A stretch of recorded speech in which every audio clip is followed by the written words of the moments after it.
Hello. आज की video हमारी ईवीएस की वीडियो है। ईवीएस की मैराथन है।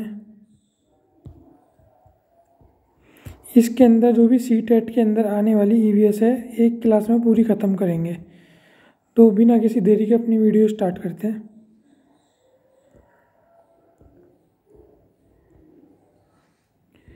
सबसे पहले क्या है, एक खाने का पदार्थ होता है टैपियोका। ये केरल में खाए जाने वाला क्या है, एक भोजन है। यह ज़मीन के नीचे उगाया जाता है। क्या? टैपियोका। नारियल डाली हुई किसी भी करी के साथ उबला हुआ टैपियोका क्या है, खाया जाता है। ये जो हमारा क्लास थर्ड है, इसके अंदर जो चैप्टर है ये हमारे खाने से रिलेटेड है। अधिकतर चैप्टर क्लास थर्ड के अंदर जो नाम है बुक का आसपास। इस जैसे यहाँ टैपियोका है केरल के पास, इसी तरह कश्मीर के अंदर क्या होता है, कश्मीर के अंदर सरसों के तेल में फ़िश मछली पका के खाते हैं ये लोग। गोवा के अंदर ये लोग नारियल के तेल में जो भी समुद्री मछली वगैरह है उन्हें खाते हैं। हांगकांग जो चाइना के अंदर है, हांगकांग के अंदर क्या है, सांप से बना हुआ खाना खाया जाता है जिसे क्या बोलते हैं, लिंगू फैन बोलते हैं। इसके बाद अगर हम देखें पक्षियों की विशेषताएं, पक्षियों के अंदर जो मैना है ये अपनी गर्दन क्या करती है, झटके से आगे पीछे करती है। मैंने पिछली वीडियो में भी बता रखा है, मैना अपनी गर्दन क्या करती है, झटके से आगे पीछे करती है। इसी तरह जो उल्लू है, इसी तरह जो उल्लू है ये क्या करता है, अपनी गर्दन को पीछे तक घुमा लेता है, मतलब 180 डिग्री। जैसे अगर ये उल्लू इधर को देख रहा है तो अपनी गर्दन घुमा के बिल्कुल पीछे ले आता है 180 डिग्री पे। ये किसकी खास बात है, आउल की, उल्लू की। पक्षियों के पंख अलग अलग रंगों का डिज़ाइन के होते हैं। उनके पंख उड़ने में क्या करते हैं, मदद करते हैं। उन पक्षियों के शरीर भी गर्म रखते हैं। जो पक्षियों के पंख है, सीधी सी बात है, अलग अलग शेप साइज डिज़ाइन के होते हैं, उनके उड़ने में मदद करेंगे। और क्या नाम है, उनको शरीर को गर्म रखने में भी मदद करते हैं। पंखों के ऊपर फैदर होते हैं उनके, पर बोलते हैं जिन्हें। समय समय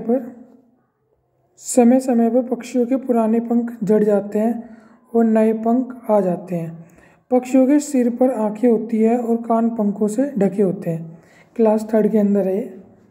जो पक्षी है उनकी आंखें कहाँ होती है, सिर पर, और जो उनके पंख हैं वो कान है वो क्या होते हैं, फैदर से ढके होते हैं। जानवरों की त्वचा पर डिज़ाइन, जानवरों की जो जानवर हैं उनकी त्वचा पर डिज़ाइन बालों के कारण होता है। जो जानवर उनकी जो स्किन है उसके ऊपर डिज़ाइन किसके कारण होता है, बालों के कारण।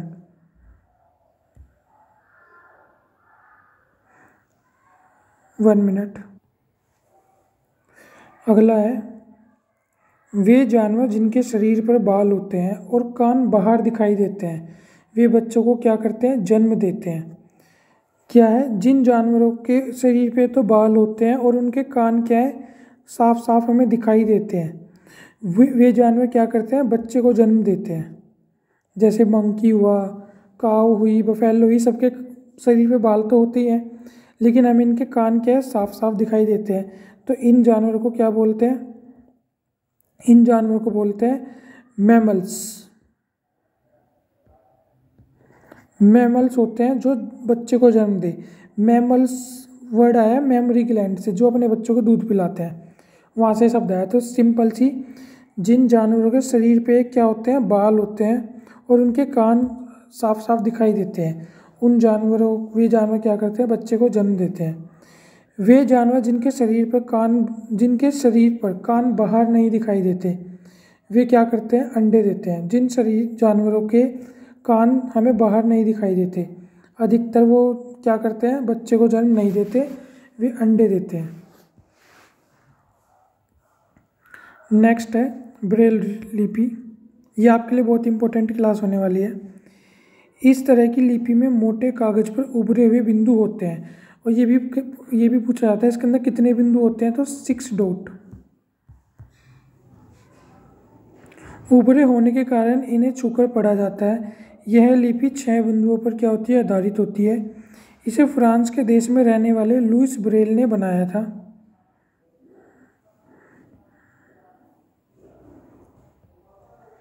ब्रेल लिपि अब कंप्यूटर के द्वारा भी लिखी जाती है। ये इस तरह के ए कैसे पढ़ते हैं, बी कैसे पढ़ते हैं, ये 6 डॉट है सबके अंदर, उससे बनाई जाती है। अगला है हमारा घरों की विशेषता। घरों की विशेषता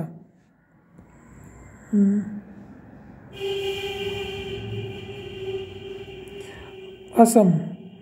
घर जमीन से लगभग 10 से 12 फुट ऊंचे बने होते हैं। इन्हें मजबूत बांस के खंभों पर बनाते हैं। यहाँ घर अंदर से भी लकड़ी के बने होते हैं क्योंकि यह बहुत अधिक बारिश होती है। जो असम जगह है, यहाँ पे जो घर हैं वो लगभग 10 से 12 फुट ऊंचे बने होते हैं ज़मीन से। इन्हें मजबूत बांस के खंभों पर बनाया जाता है। और ये जो घर है ये अंदर से भी किसके बने होते हैं, लकड़ी के बने होते हैं। और यहाँ बहुत ज़्यादा क्या होती है, बारिश होती है। इम्पोर्टेंट याद रखने वाली बात है। मेनली ये कि यहाँ के घर क्या है, ये इस तरह बांस के लट्ठों पे बनाए जाते हैं, मजबूत बांस के लट्ठों पे, और 10-12 फीट ऊंचाई पर। अगला मनाली, एक हिल स्टेशन भी है। यहाँ बारिश बहुत होती है और बर्फ़ भी पड़ती है। यहाँ मकान पत्थर या लकड़ी के बनाते हैं। जहाँ भी ठंड अधिक होती है या बारिश होती है वहाँ पे अधिकतर मकान किसके बनते हैं, लकड़ी के। यहाँ बर्फ़ वगैरह पड़ती है इसलिए यहाँ पत्थर और लकड़ी के घर क्या बनाए जाते हैं।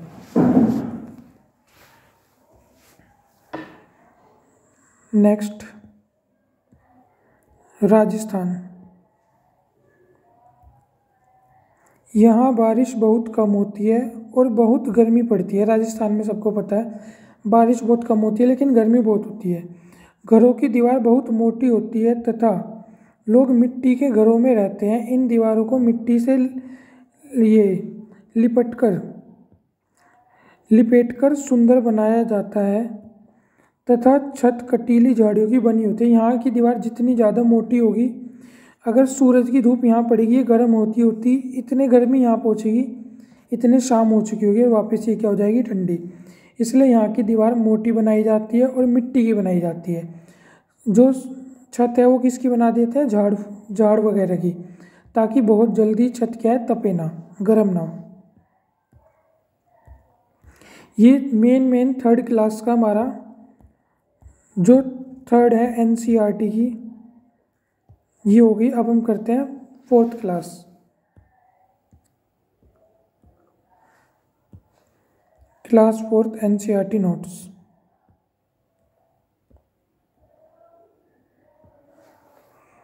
असम में बांस से बने पुल बनाए जाते हैं। जो असम है यहाँ पे घर तो ज़मीन से 10-15 फुट ऊंचे होते हैं लेकिन यहाँ के जो घर हैं वो कैसे बनाए जाते हैं, बांस से बनाते हैं। लद्दाख में स्कूल पहुँचने के लिए, जो लद्दाख है वहाँ स्कूल पहुँचने के लिए रोज़ नदी पार करनी होती है। यहाँ पर ट्रॉली, लकड़ी का बना झूला, ये ट्राली लिखा है, अब दिख रहा होगा, ट्राली, लकड़ी का बना झूला, पुली की मदद से बच्चे नदी के उस पार पहुँचते हैं। कहाँ पे, लद्दाख के अंदर। केरल के कुछ भागों में बच्चे पानी को पार करने के लिए वल्लम या वेलम, लकड़ी की एक छोटी नाव होती है, उसमें बैठकर स्कूल जाते हैं। और जो राजस्थान है यहाँ पे ऊँट गाड़ी होती है जिसका उपयोग करते हैं। मैदानी इलाकों में अधिकतर बैलगाड़ी में बैठकर बच्चे स्कूल पहुँचते हैं। और जो हमारी उत्तर की पहाड़ियाँ हैं यहाँ पे बच्चे क्या है, बर्फ़ पर चलकर स्कूल जाते हैं। देखो अगर हम याद रखना चाहें तो असम के अंदर तो क्या होते हैं, पुल लकड़ी के। इसके बाद अगर लद्दाख की बात करें, लद्दाख है यहाँ पे क्या होती है, ट्रॉली।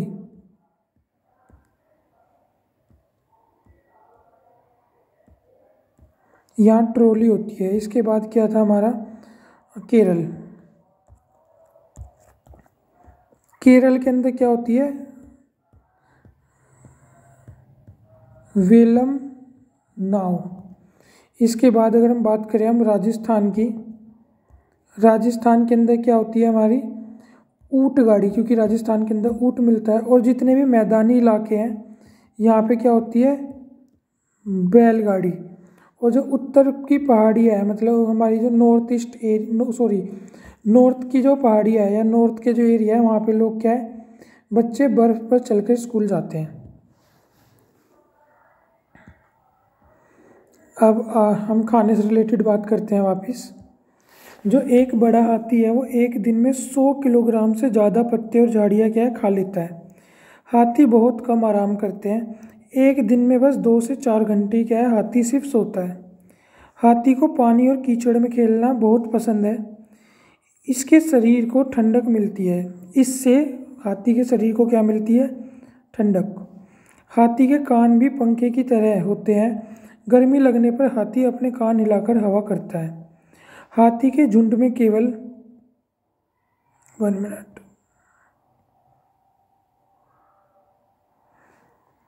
हाथी के झुंड में केवल हथिनियाँ और बच्चे ही रहते हैं।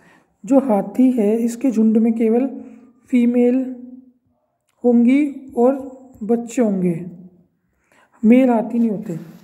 झुंड की सबसे बुजुर्ग हथनी पर मतलब जो झुंड की सबसे बुजुर्ग हथनी होगी वो पूरे झुंड की क्या होती है? नेता होती है। एक झुंड में 10 से 12 हथनियाँ और बच्चे होते हैं। हाथी 14 से 15 साल तक की एक झुंड में रहते हैं। हाथी अपने जीवन के 14 से 15 साल जब उनकी उम्र होती है तभी एक झुंड में रहते हैं, फिर झुंड छोड़ देते हैं और अकेले रहते हैं। देखो, अगर हम हाथी के बारे में बात करें, हाथी एक दिन में क्या करता है? 100 किलो पत्ती खा जाता है, सिर्फ 2 से 4 घंटे सोता है, इसके अलावा कीचड़ में खेलता है। इसके अलावा इसके कान क्या से होते हैं? पंखे की तरह इसके क्या होते हैं? कान होते हैं। ये क्या रहता है? झुंड में रहता है। इसके साथ साथ जो झुंड की नेता होती है वो क्या होती है? जो हथनी है वो क्या होती है? इसमें झुंड की नेता होती है। एक झुंड में 10 से 12 मेंबर होते हैं और 14 से 15 साल की उम्र में हाथी अपना झुंड क्या करता है? छोड़ देता है। ये मेन चीज़ थी। आगे देखते हैं। खेजड़ी, मोस्ट इम्पोर्टेंट सवाल पूछा भी जा सकता है। यह पेड़ रेगिस्तानी इलाके में खूब पाया जाता है, इससे ज़्यादा पानी की ज़रूरत नहीं होती। ये जो पेड़ है ये मतलब रेगिस्तानी इलाके में पाया जाता है, इस पेड़ को उगने के लिए ज़्यादा पानी की आवश्यकता नहीं होती। इसकी छाल दवा बनाने में काम आती है। इसकी लकड़ी को भी कीड़ा नहीं लगता। इसकी जो छाल है, जो पेड़ के ऊपर से जो बाहर की जो कोटिंग होती है, ये दवाई बनती है। और इस पेड़ की लकड़ी में क्या है? कीड़ा नहीं लगता कभी भी कोई। इस पेड़ की फलियाँ की सब्जी बनाई जाती है। इस पेड़ के अंदर जो फली वगैरह होती होंगी उसकी क्या बनती है? सब्जियाँ बनती है। इसकी पत्ती वहाँ पर रहने वाले जानवर खाते हैं और इसकी छाया में बहुत से बच्चे खेलते भी हैं। इस पेड़ की जो पत्तियाँ है वो जानवर भी खा लेते हैं, जो रेगिस्तानी इलाके में रहने वाले जानवर हैं, और बच्चे इसकी छाया में क्या खेलते हैं। खेजड़ी के बारे में ये बता रखा है एनसीईआरटी के अंदर। अब एक कहानी है हमारी, अनीता और मधुमक्खियाँ। लीची के फूल मधुमक्खियों को लुभाते हैं, इसलिए लोग मधुमक्खी को पालकर शहद बनाने का काम करते हैं। जो लीची है इसके फूल क्या करते हैं? मधुमक्खी को अट्रैक्ट करते हैं अपनी ओर, इसलिए लोग क्या करते हैं? लीची उगाते हैं और यहाँ से मधुमक्खी अपने आप आ जाती है। मधुमक्खी को पालते हैं, उससे क्या है? शहद बनाते हैं। अक्टूबर के से दिसंबर के बीच में मधुमक्खी क्या देती है? अंडे देती है। प्रीवियस वीडियो में भी मैंने बता रखे हैं सारे क्वेश्चन। मधुमक्खी पालन शुरू करने का सबसे अच्छा समय कौन सा होता है? अक्टूबर से दिसंबर, जब मधुमक्खी क्या देती है? अंडे देती है। हर छत्ते में एक रानी मक्खी होती है जो अंडे देती है। वह दिन भर काम करती है शहद के लिए। 1 मिनट। हर छत्ते में एक रानी मक्खी होती है जो अंडे देती है। इसके अलावा जो नर मक्खी होती है यहाँ पे वो कोई काम नहीं करती है। जो बाकी फीमेल होती है वो दिन भर काम करती है शहद के लिए, फूलों का रस ढूंढती है। जब किसी मक्खी को कोरस मिल जाता है तो वह एक तरह का नाच करती है, जिससे दूसरी मक्खियाँ को पता चल जाता है कि रस कहाँ है। रानी मक्खी सिर्फ अंडे देगी, ये जो दिन भर काम करती है वो कौन सी है? बाकी मादा मक्खी जितनी भी होंगी वो काम करती है काम करने का। रानी मक्खी का सिर्फ एक काम होता है, अंडे देना। ये पूरे दिन घूमती है, जब इन्हें कोई मक्खी को कोरस मिल जाता है, मतलब फूलों से भरा हुआ, रस से भरा हुआ कोई फूल मिल जाता है, तो एक नाच करती है जिससे सभी मक्खियाँ वहाँ चली जाती हैं। छत्ते में कुछ नर मक्खियाँ भी होती हैं, वे छत्ते के लिए कुछ खास काम नहीं करती। अगर हम मधुमक्खी की देखें तो यहाँ फीमेल डोमिनेशन बहुत ज़्यादा है। फीमेल में एक तो क्वीन होगी और एक होगी बाकी नॉर्मल फीमेल। जो क्वीन है उसका काम सिर्फ अंडे देना है, बाकी सारा काम नॉर्मल फीमेल करती है। और मेल छत्ते के अंदर रहते हैं, बाकी कुछ इतना सिग्निफिकेंट काम नहीं करते।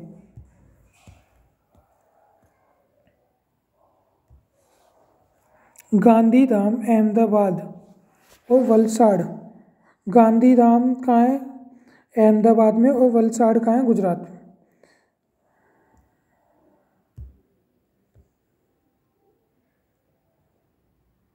और एक जगह है क्या? कोझिकोड, ये स्पेस लग गया बीच में। कोझिकोड ये कहाँ पे है? केरल में। केरल के कई भागों में एक जगह से दूसरी जगह जाने के लिए, नदी को पार करने के लिए एक फेरी, एक प्रकार की नाव का इस्तेमाल किया जाता है। देखो, जो केरल है इसके अंदर जो बच्चे हैं वो स्कूल जाने के लिए क्या करते हैं? वल्लम, नाव का इस्तेमाल। जो नॉर्मल एक जगह से दूसरी जगह जाते हैं लोग, वो किसका यूज़ करते हैं? फेरी का इस्तेमाल करते हैं। ये भी क्या, एक नाव है। केरल के अंदर 2 नाव हो गई। मडगांव गोवा राज्य में स्थित है। गोवा से केरल तक रेल के रास्ते में 2000 पुल और 92 में क्या है? सुरंग है। बता चुका ये भी मैं। मलयालम में वलियम्मा माँ की बड़ी बहन को कहते हैं, अमुमम्मा माँ की माँ को कहते हैं। मतलब मौसी को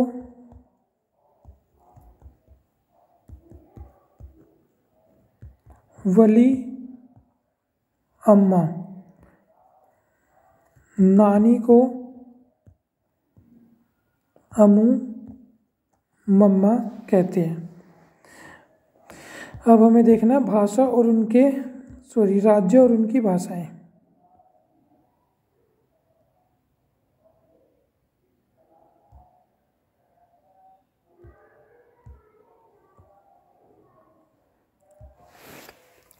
मलयालम कहाँ बोली जाती है? केरल के अंदर।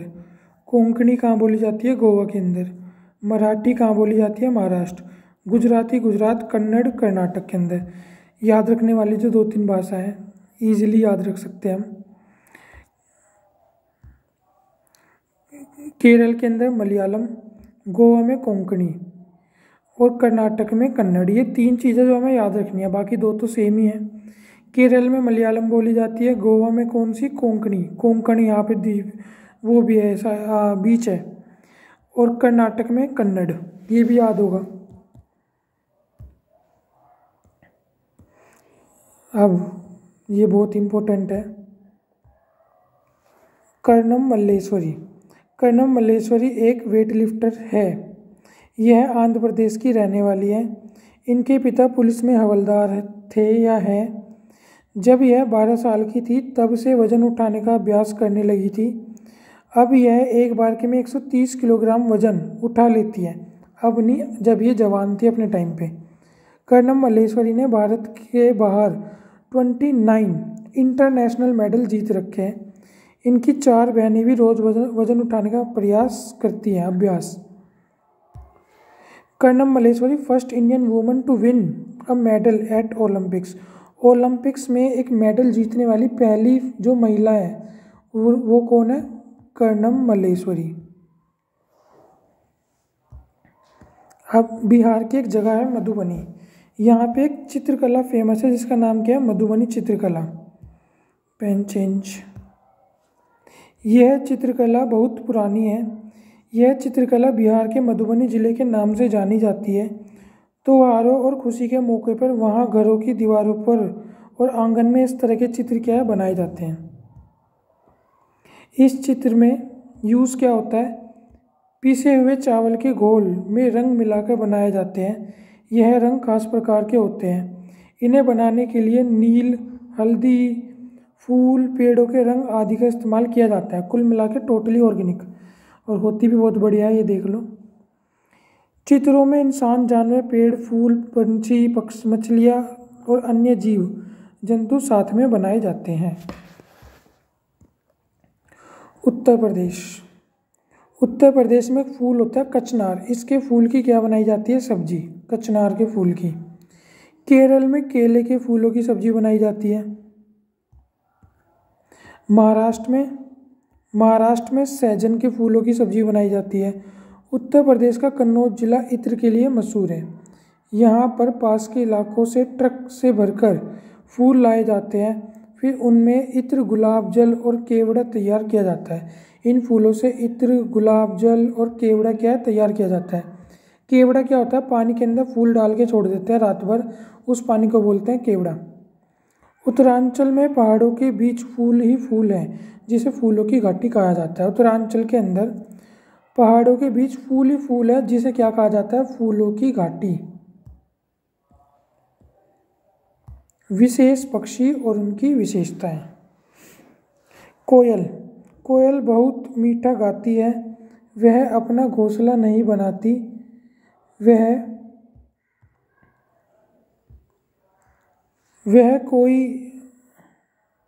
ये कौवा है, कौवा। वह कौवे के घोंसले में अंडे देती है। कोयल अपने अंडे के साथ, मैं एक बार दोबारा बोल देता हूँ, ये मिसप्रिंट हो गया थोड़ा। कोयल बहुत मीठा गाती है। यह अपना घोंसला नहीं बनाती। वह कौवे के घोंसले में अंडे देती है। कौवा अपने अंडों के साथ साथ कोयल के अंडे भी सेता है। सेता मतलब उन्हें गर्म करता है।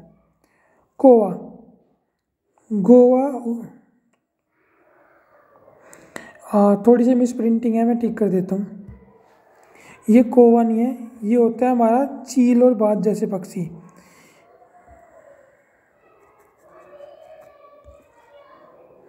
वैसे कौवा भी होता है, हाँ कौवा भी होता है। जो कौवा है पेड़ की सबसे ऊंची डाल पर अपना घोंसला बनाता है, कौवा, क्रो। इसके अलावा जो चील होती है, बाज होते हैं, ये भी पेड़ की ऊंची ऊंची डालों पर घोंसला बनाते हैं। ये सिर्फ ऊंची डालों पर बनाते हैं, और कौवा जिस पेड़ पे रहेगा उसकी सबसे ऊंची डाल पे अपना घोंसला बनाता है। अंतर बहुत माइन्यूट है, पर याद रखना है। चील और बाज ये क्या है? ऊंची ऊंची जगह पे अपने घोंसले बनाते हैं, लेकिन जो कौवा है जिस पेड़ पे रहेगा उसकी सबसे ऊंची डाल पे, जैसे ये पेड़ है तो चील, ये बहुत ऊंचा पेड़ है, चील अपना घोंसला यहाँ भी बना सकती है ऊंचाई पे। लेकिन अगर कौवा किसी पेड़ पे है, इतने बड़े पेड़ पे नहीं रहता, उस पेड़ की सबसे ऊंची डाल पे क्या बनाता है? अपना घोंसला। इसके अलावा एक डव है, फाख्ता। इसे इंग्लिश में बोलते हैं डव, शैम्पू भी आता है। यह कैक्टस के कांटों के बीच या मेहंदी के मेड़ में अपना घोंसला बनाता है। कौन? फाख्ता या डव। गोरे आमतौर पर घर के आसपास दिखाई देती है। वह कहीं भी घोंसला बना लेती है, अलमारी के ऊपर, आईने के पीछे, घर की दीवारों के आले में। जो कबूतर है, कबूतर भी अपना घोंसला पुराने मकान या खंडरों में बना लेता है। दर्जन चिड़िया, टेलर बर्ड बोलते हैं, यह अपनी नुकीली चोंच से पत्तों को सी लेती है और उसके बीच में बनी थैली को में अपने अंडे के लिए तैयार करती है। मैं दिखा देता हूँ इसका फिगर आपको।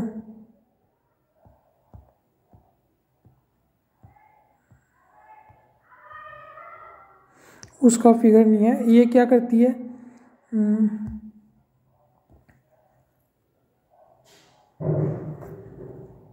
ये इस तरह से इस पत्ते को क्या कर देगी? सील देगी, और इसके बीच में जो जगह बनेगी वहाँ अपने क्या डाल देती है? अंडे। इसे बोलते हैं टेलर बर्ड, टेलर पक्षी। एक होता है क्या हमारा? शक्करखोड़ा। शक्करखोड़ा किसी छोटे पेड़ या झाड़ी की डाली पर अपना लटकता हुआ घोंसला बनाता है। घोंसले में बाल, बारीक घास, सूखे पत्ते, रुई, छाल आदि के टुकड़े होते हैं। उससे क्या बनाता है? अपना घोंसला बनाता है, इस तरह का। सभी नर विवर पक्षी अपने घोंसले बनाते हैं। मादा विवर उन सभी घोंसलों को देखती है, उनमें से जो उसे सबसे अच्छा लगता है उसमें ही रहती है। जो विवर पक्षी है उसके अंदर जो नर है वो घोंसला बनाते हैं, मादा आती है, चेक करती है, जो सा उसे सबसे अच्छा लगता है उसके अंदर क्या है वो रहना स्टार्ट कर देती है।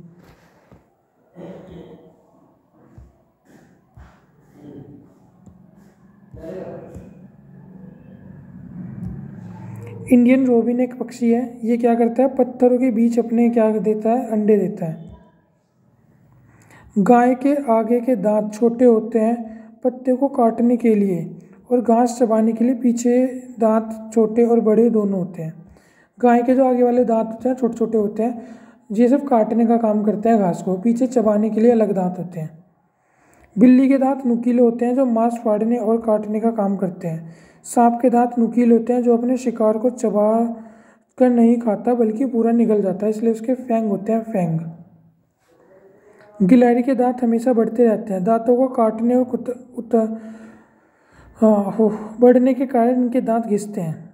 देखो क्या है, गिलहरी के दांत हमेशा बढ़ते हैं, दांतों को बढ़ने से लगातार काटते रहते हैं, कुतरते रहते हैं, जिससे इनके दांत क्या है, घिसते रहते हैं और नॉर्मल रहते हैं, नहीं तो बढ़ जाएंगे बहुत।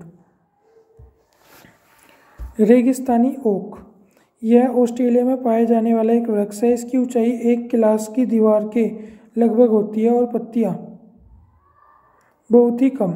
इसकी जड़ जमीन में अधिक गहरी होती है जब तक कि पानी ना पहुंच जाए। यह पानी पेड़ के तने में जमा हो जाता है। जब कभी इस इलाके में पानी नहीं होता तो इलाके के लोग इसके तने के अंदर पतला पाइप डालकर पानी निकाल लेते हैं। देखो ये जो पेड़ है रेगिस्तानी इलाके में मिलता है, इसकी जड़ जब तक ज़मीन के अंदर जाएगी जब तक उसे क्या ना मिल जाए, पानी ना मिल जाए। पानी मिलने के बाद जब इस इलाके में सूखा पड़ता है तो ये जो सारा पानी है कहाँ स्टोर रहता है, इसके तने में, इस जगह पे, यहाँ पे क्या होता है, पानी स्टोर रहता है। जब भी लोगों को प्यास लगती है वो यहाँ पे स्ट्रॉ डालते हैं और पानी पी लेते हैं जब सूखा का टाइम होता है तब। बरगद का पेड़, बैनियन ट्री। बरगद के पेड़ की जड़ें टहनियों से बाहर निकलती हैं और बढ़ते बढ़ते ज़मीन के अंदर चली जाती हैं। यह मजबूत खंभों की तरह पेड़ को सहारा देती है। इस पेड़ की टहनियों पर बच्चे झूला झूलते हैं। सिंपल सी बात है, बरगद की टहनियाँ बहुत लंबी लंबी होती है, नीचे तक आके वापस ज़मीन में क्या हो जाती है, लग जाती है, खंभे की तरह सहारा देती है पेड़ को। बोरा और चेवा, चावल के दो प्रकार के पकाने के बाद।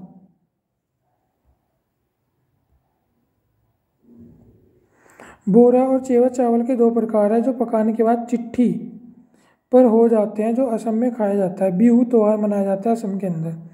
बिहू असम का सबसे महत्वपूर्ण त्यौहार में से एक है जो असम के लोगों द्वारा मनाया जाता है। बिहू शब्द दिमासा लोगों की भाषा के से लिया गया है जो कि प्राचीन काल से कृषि समुदाय में थे।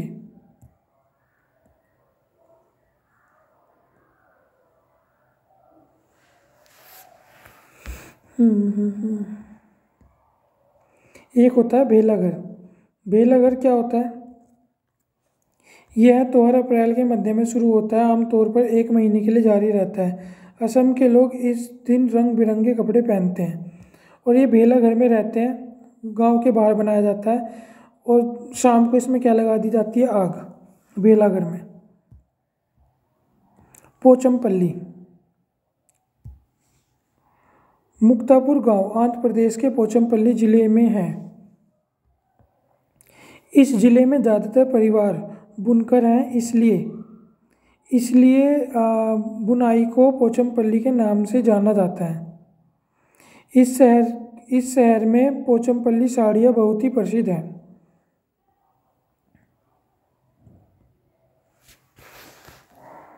मलयालम में चिटापन पिता के छोटे भाई, कुंजपा पिता के छोटे भाई। देखो जो मलयालम है इसके अंदर जो पिता है इसके छोटे भाई चाचा को तो क्या बोलते हैं, चिटप्पन। और जो पिता के छोटे भाई की पत्नी होती है मतलब चाची होती है उसे क्या बोलते हैं, कुंजपा। चिटप्पन चाचा और कुंजपा चाची।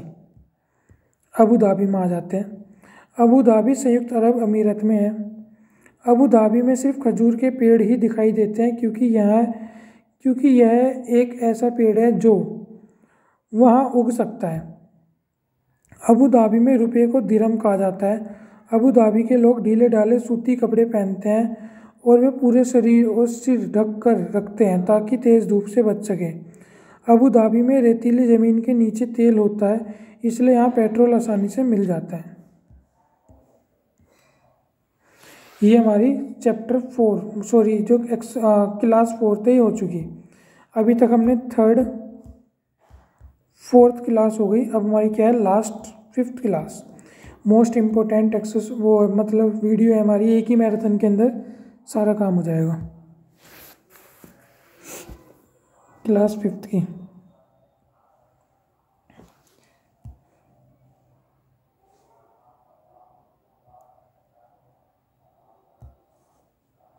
चींटियाँ चलते समय ज़मीन पर कुछ ऐसा छोड़ती हैं जिसे सूंघकर पीछे वाली चींटियों को रास्ता मिल जाता है। सुनकर नहीं है, सूंघकर है। चींटी चलते समय ज़मीन पर ऐसा पदार्थ छोड़ती है या कुछ ऐसा छोड़ती है जिससे पीछे वाली जो चींटियों से सूंघकर उसके पीछे आती रहती है, रास्ता मिल जाता है। रेशम का कीड़ा मादा कीड़े की उस गंध को कई किलोमीटर दूर से पहचान लेता है। जो रेशम का कीड़ा है, दूसरी मादा कीड़ा है, उस मादा कीड़े की गंध को कई किलोमीटर दूर से ही पहचान लेता है। मच्छर हमारे शरीर की गंध, खासकर पैरों के तलवे और शरीर की गर्मी से हमें ढूंढ लेते हैं। जो मच्छर है हमें कैसे ढूंढते हैं, हमारे हाथ पैर की गर्मी और गंध से। एक कुत्ता दूसरे कुत्ते के मल मूत्र की गंध से जान लेता है कि उसके इलाके में कोई बाहर का कुत्ता आया था। यह भी हम रिपीट है। ज़्यादातर पक्षी की आंखें उनके सिर के दोनों तरफ होती हैं। यह एक ही समय में दो अलग अलग चीज़ों पर नज़र डाल लेते हैं। जब यह बिल्कुल सामने देखते हैं तब इनकी दोनों आंखें एक ही चीज़ पर होती हैं। पक्षी की जो आंखें उनके क्या होती है, सिर के दोनों तरफ होती हैं। एक समय में दो अलग अलग चीज़ पर नज़र डाल लेते हैं। जब ये बिल्कुल सामने देखते हैं तब इनकी दोनों आंखें एक ही चीज़ पर होती हैं। कोई पक्षी अपनी गर्दन बहुत ज़्यादा हिलाता है। जो कई पक्षी है वो अपनी गर्दन बहुत ज़्यादा हिलाते हैं क्योंकि ज़्यादातर पक्षियों की आँख की पुतली घूम नहीं सकती। वे अपनी गर्दन घुमाकर आसपास देखते हैं। जैसे हम एक इंसान है, उसकी आँख है, वो इधर भी देख लेता है, इधर भी देख लेता है। लगभग 120 डिग्री एक आँख से देख लेता है। वो दूसरी आँख से भी ऐसा नहीं 120 to 40 डिग्री हो गया, इससे ज़्यादा बैठता है ये एंगल हमारा। तो एक इंसान तो ऐसे देख लेता है, लेकिन पक्षी की आँख क्या है, फिक्स होती है। ये मूव नहीं कर पाती, तो इसे देखने के लिए अपनी गर्दन घुमानी पड़ती है। इसलिए ज़्यादातर पक्षी अपनी गर्दन क्या घुमाते रहते हैं। चील, बाज और गिद्ध जैसे पक्षी हमसे 4 गुना ज़्यादा दूर तक देख सकते हैं और अच्छा देख सकते हैं, इनका विज़न अच्छा होता है। इसी तरह अगर बाघ की बात की जाए, बाघ अंधेरे में हमसे 6 गुना बेहतर देख सकता है। बाघ की मूंछें हवा में वे कंपन को भाप लेती है और उससे शिकार की स्थिति का पता चल जाता है। बाघ अपनी मूंछों से इतना भी भाप लेता है कि ये जो कंपन हुआ है, ये पत्तों के हिलने का हुआ है या किसी जानवर के आने का हुआ है। बाघ अपने इलाके में मूत्र करके अपनी गंध छोड़ता जाता है।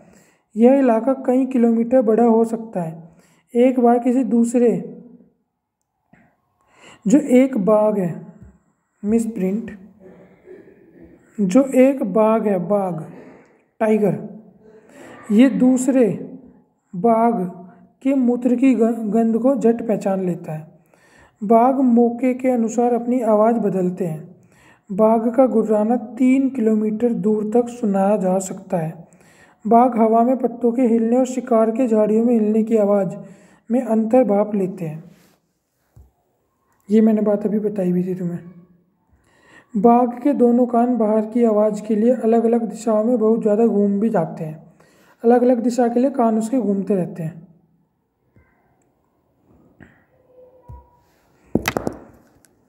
दिन में जागने वाले जानवर कुछ रंग देख पाते हैं। रात में जागने वाले जानवर हर चीज़ को सफ़ेद और काला ही देखते हैं, जैसे उल्लू।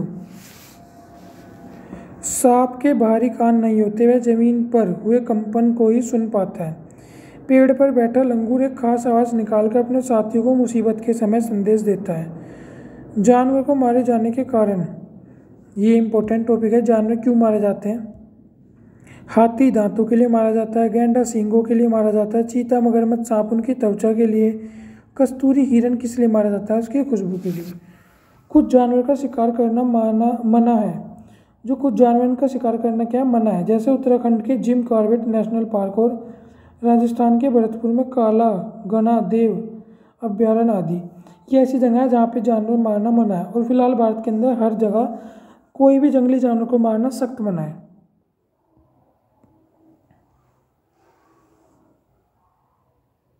जो जिम कॉर्बेट नेशनल पार्क है, इंडिया का ओल्डेस्ट नेशनल पार्क है। इसका नाम पहले हेमिस नेशनल पार्क था, फिर इसका नाम जिम कॉर्बेट नेशनल पार्क हो गया। जिम कॉर्बेट नेशनल पार्क हो गया, अब इसका नाम हो गया रामगंगा नेशनल पार्क। एक जानवर है स्लोथ। यह भालू जैसा दिखाई देता है पर भालू नहीं होता। यह दिन के करीब 17 घंटे पेड़ से उल्टे लटके रहता है। यह जिस पेड़ पर रहता है उसके पत्ते खाकर पलते रहता है, मतलब उसके पत्ते खाते रहता है। जब यह अपने पेड़ के सारे पत्ते खा लेता है तब वह पास के दूसरे पेड़ पर चला जाता है। लगभग 40 वर्ष के अपने पूरे जीवन काल में 8 पेड़ पर घूमता है। मतलब एक साल में, मतलब ये 5 साल में एक पेड़ खा जाता है। यह सप्ताह में एक बार शौच करने के लिए नीचे उतरता है, नहीं तो पेड़ से उल्टा लटका रहता है पूरी ज़िंदगी। हफ्ते में बस एक बार निकलता है। इस स्लोथ की फोटो है। हमारे देश में पाए जाने वाले सांपों में से केवल 4 तरह के सांप ही जहरीले हैं: नाग, क्रेट, दुबैया और अफाई। जब सांप किसी को काटता है तो उसके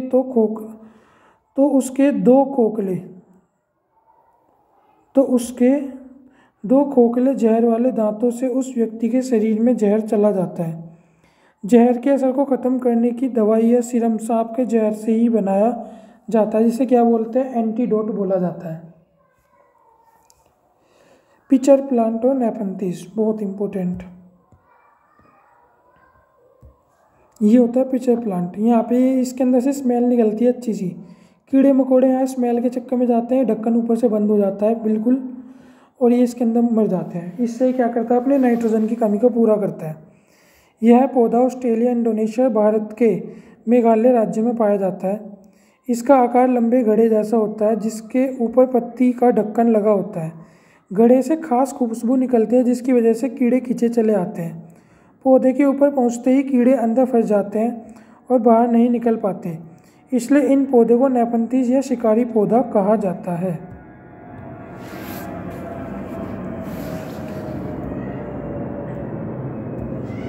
हमारे देश में मिर्च को पुर्तगाल देश के व्यापारी दक्षिण अमेरिका से भारत लाए थे। पौधे स्वयं अपने बीजों को दूर छिटक देते हैं। जैसे सोयाबीन की फलियां पककर खूब सूख जाती हैं तो चिटक कर बिखर जाती हैं, एक तरह से फट के बिखर जाती हैं। पेट्रोलियम गहरे गाढ़े रंग का बदबूदार तेल होता है। तेल को साफ करने के लिए रिफाइनरी में भेजा जाता है और भारत के अंदर विश्व की सबसे अच्छी रिफाइनरी है रिलायंस की, टाटा की। पेट्रोलियम में से एलपीजी, मोम, कोल तार और ग्रीस भी मिलता है। ये मैंने प्रीवियस क्लास में भी बता रखा है। हमारे देश में लगभग 2/3 लोग उपले, लकड़ी, सूखी टहनी अधिक इस्तेमाल हमारे देश में लगभग 2/3 लोग हैं उपले, लकड़ी, सूखी टहनियों का अधिक इस्तेमाल खाना पकाने, आग सेकने, गर्म पानी करने और रोशनी के लिए करते हैं। मृत सागर, यह दुनिया का सबसे नमकीन सागर है। इस सागर में करीब 1 लीटर में 300 ग्राम नमक है। इससे क्या है, इसकी जो डेंसिटी है वो बहुत ज़्यादा है। डेंसिटी बहुत ज़्यादा होने की वजह से मृत सागर में हम ऐसे कर सकते हैं कि आराम से लेटे हों। अगर हम मृत सागर में गिर गए हम डूबेंगे नहीं, ऐसे तैर सकते हैं बिना हाथ पैर हिलाए, जैसे हम आराम से लेटे हों बिना तैरे।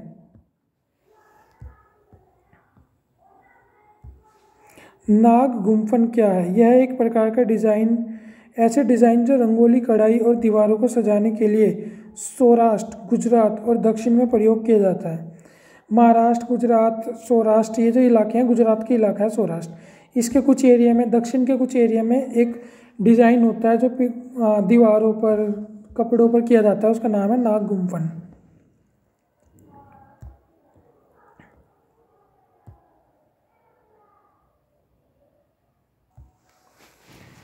मलेरिया की दवाई। मलेरिया की दवाई बहुत पुराने समय से सिनकोना के पेड़ की छाल से बनाई जाती है। लोग पहले छाल को उबालकर और फिर छाल छान कर ही इस्तेमाल करते थे, लेकिन अब छाल से दवाई बनने लगी है।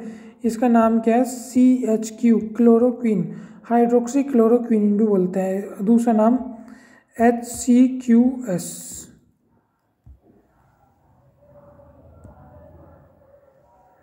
रोनाल्ड रोस ने यह पता लगाया था कि मलेरिया मच्छर से फैलता है।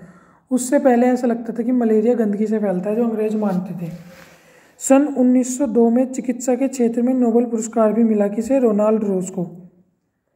शरीर में हीमोग्लोबिन या आयरन की कमी होने पर गुड़, जैगरी, आंवला और हरे पत्तेदार सब्जी खानी चाहिए, क्योंकि इसमें लोहा अधिक होता है। गुड़ है वो, गुड़।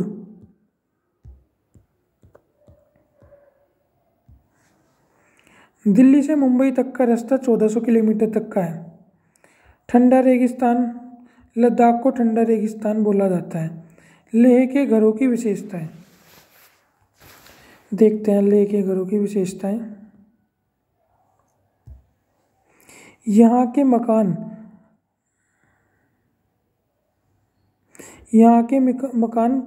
पत्थर है, स्टोन। यहाँ के मकान स्टोन को काटकर और उन पर मिट्टी और चूने की पुताई करके बनाए जाते हैं। यहाँ के लोग ऊपरी मंजिल पर रहते हैं, नीचे की मंजिल पर जानवरों को रखते हैं और ज़रूरत का सामान इकट्ठा करते हैं। सर्दी के दिनों में अक्सर परिवार भी नीचे की मंजिल पर जानवरों के पास ही रहते हैं। नीचे की मंजिल में कोई खिड़की भी नहीं होती थी। छत को मजबूत बनाने के लिए पेड़ के मोटे तने का इस्तेमाल किया जाता है। जानवरों के पास इसलिए रहते हैं सर्दियों में, ताकि ठंड कम लगे। सभी घरों की छत समतल और छत उनके घरों की सबसे महत्वपूर्ण हिस्सा होता है। गर्मियों की तेज़ धूप में ही बहुत सारी फल सब्जी सुखा ली जाती है। मोटी मोटी दीवारी लकड़ी और फर्श मोटी मोटी दीवारें लकड़ी के फर्श और लकड़ी की छत ठंड से बचने के लिए उपयोग की जाती हैं। चांगपा बहुत इंपॉर्टेंट है। चांगपा घुमंतू लोग हैं जो हमेशा एक ही जगह पर नहीं रहते। यह अपनी भेड़ बकरियों के झुंड को लेकर पहाड़ों के हरे मैदानों की खोज में घूमते रहते हैं। इन्हीं जानवरों से इनकी ज़रूरत का सामान मिल जाता है, जैसे दूध, मांस और चमड़ा वगैरह, स्वेटर आदि, ऊन वगैरह सब मिल जाती है इन्हें। इस इलाके में 5000 लोग रहते हैं। जो ये लद्दाख का एरिया है, यहाँ पे लगभग 5000 लोग रहते हैं चांगपा प्रजाति के। भेड़ बकरी ही इन लोगों की सबसे बड़ी क्या है? पूंजी है। उसी से ही खाते कमाते हैं और उसी से सब काम करते हैं लगभग। चांगपा लोग खास तरह की बकरियां पालते हैं जिनके बालों से पश्मीना, बहुत महंगा पश्मीना ऊन बनती है, जो चांगतांग इलाके में पाई जाती है। चांगतांग है उस इलाके में पाई जाती है। चांगतांग है, चांगतांग नहीं है। चांगपा की भाषा में चांगतांग का अर्थ है एक जगह, ऐसी जगह जहाँ बहुत कम लोग रहते हैं। चांगतांग। जितनी ठंडी और ऊंची जगह होगी, इन बकरियों के बाल उतने ही ज़्यादा नरम होंगे, इसलिए चांगपा इतनी मुश्किल हालात में भी ऊंचाई पर रहना पसंद करते हैं। अब पश्मीना शॉल की कुछ विशेषताएं देख लेते हैं। एक पश्मीना शॉल में 6 स्वेटर के बराबर गर्मी होती है। पश्मीना शॉल को मशीनों द्वारा नहीं बनाया जा सकता। इनकी बुनाई हाथों के से करने के लिए खास बुनकर होते हैं। एक साधारण पश्मीना शॉल तैयार करने के लिए कुल 250 घंटे बुनाई की आवश्यकता होती है। कितने घंटे? 250। यह पश्मीना पहाड़ी बकरियों की एक खास नस्ल से बनाई जाती है, जो लगभग 5000 मीटर की ऊंचाई पर रह सकती है। यहाँ सर्दियों में तापमान 0 डिग्री सेंटीग्रेड से भी कम हो जाता है। सर्दी से बचने के लिए बकरियों के शरीर पर बहुत ही बारीक और नरम बाल उगाते हैं। यह बाल बहुत ही पतले होते हैं, इतने पतले कि हमारे बाल से भी ज़्यादा पतले। बकरी के 6 बाल मिलकर हमारे सिर के एक बाल की मोटाई के बराबर होंगे, इसलिए पश्मीना शॉल को मशीनों द्वारा नहीं बनाया जा सकता। श्रीनगर की विशेषता है। श्रीनगर में बाहर से आए कई टूरिस्ट हाउस बोट में रहते हैं। हाउस बोट 80 फुट तक लंबी होती है और बीच में इनकी चौड़ाई 8 से 9 फुट तक होती है। श्रीनगर की डल लेक और झेलम नदी में लोग बोट की तरह बने लकड़ी के डोंगे में रहते हैं। डोंगे क्या बोलते हैं ना, डोंगे। पत्थरों को काटकर एक के ऊपर एक रखकर बनाए गए घर कश्मीर के गांवों में दिखते हैं। पत्थर के ऊपर मिट्टी की पुताई की जाती है और लकड़ी का इस्तेमाल किया जाता है। इन घरों की छत ढालवी होती है, मतलब ढलान होती है। यहाँ के पुराने घरों की खासियत होती है जालीदार खिड़की जो बाहर की ओर उभरी हुई होती है। इन्हें डब कहा जाता है और इन्हें एक नाम और होता है इनका, खत्मबंद।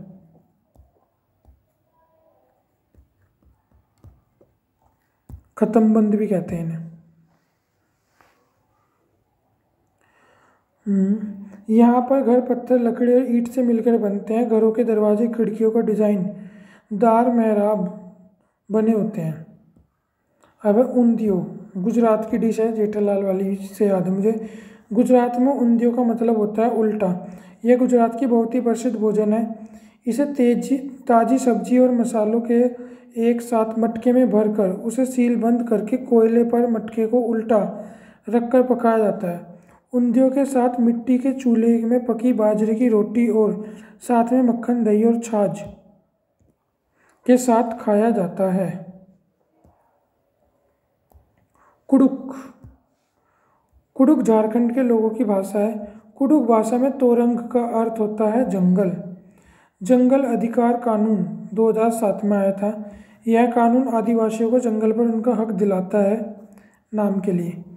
जो लोग कम से कम 25 साल से जंगल में रह रहे हैं उनका वहाँ के जंगल रह रहे हैं या वहाँ पैदा होने उनका वहाँ के जंगल पर और उस जंगल में पैदा होने वाली चीज़ों पर हक है। उन्हें जंगल से हटाया ना जाए। जंगल बचाने का काम भी उनकी ग्राम सभा करे। जनरल नहीं है, जंगल को बचाने का काम भी उन लोगों की ग्राम सभा को दिया जाता है। झूम खेती, इस खेती में एक फसल को काटने के बाद जमीन को कुछ साल तक आराम करने देते हैं। उसमें खेती नहीं करते। इस जगह को बसिया जंगल उग आता है। इस जगह में जो बसिया जंगल उग आता है उसे उखाड़ते नहीं है, बस गिराकर जला देते हैं। इससे ज़मीन की उपजाऊता बनी रहती है। यहाँ राख ज़मीन में खाद का काम करती है। ये लोग क्या करते हैं, जंगल को जाते हैं, काटते हैं और अपनी फसल उगा लेते हैं, फिर ऐसे छोड़ देते हैं। जब फसल उगा के छोड़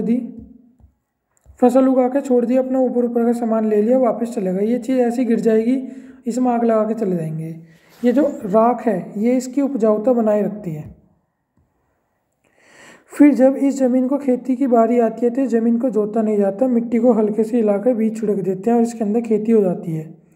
एक ही खेत में अलग अलग तरह के बीज जैसे मकई की सब्जी, मिर्च और चावल बोए जाते हैं।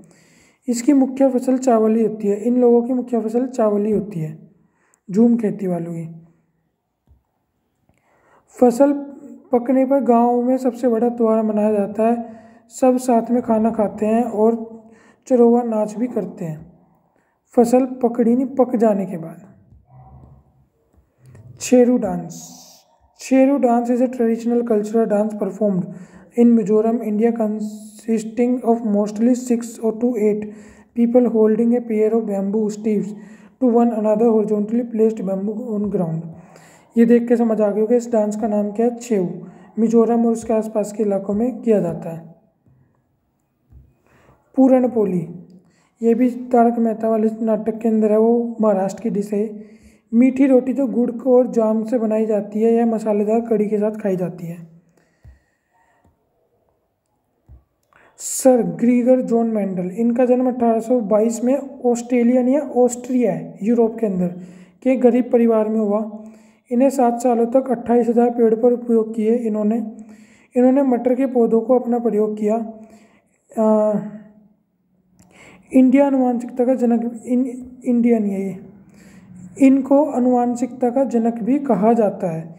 इनके सिद्धांत को इनकी मृत्यु के कई वर्ष बाद मान्यता मिली।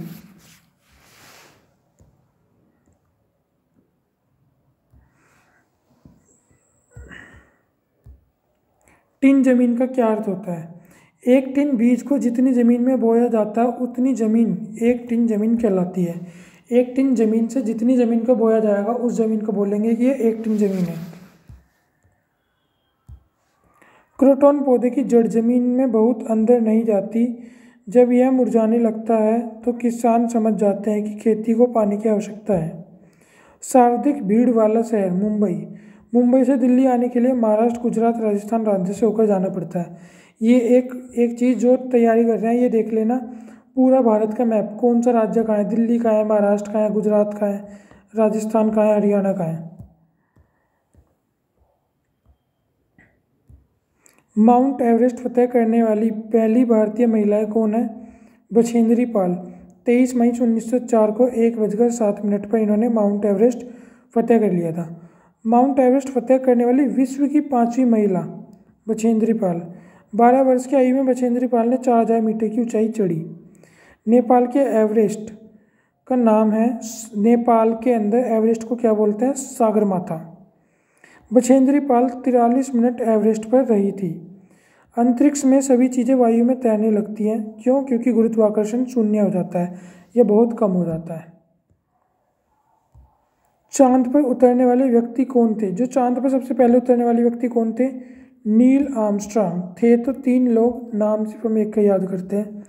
1969 में चांद पर कदम रखा था। मिशन का नाम था अपोलो 11 था शायद, आई एम नॉट कन्फर्म। डांडी यात्रा का संबंध किससे है? नमक से। डांडी यात्रा का संबंध किससे है? नमक से।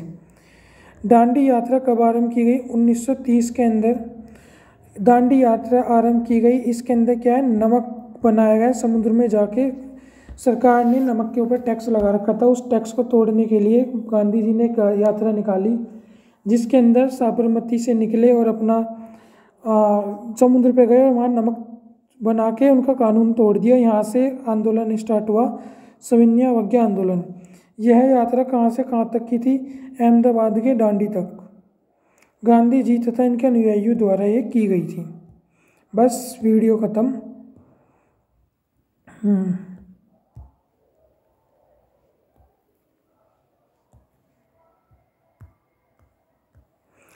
ये पूरी ईवीएस जो 3rd की थी, 4th की थी और 5th की थी, ये सारी हमने कर लिया है। मैं कोशिश करूँगा साइंस की भी मैं पेपर से पहले पूरी एक मैराथन दे दूँ इस तरह की। और आई होप कि मैराथन ठीक लगी होगी। आज की वीडियो में इतना ही। Thank you so much.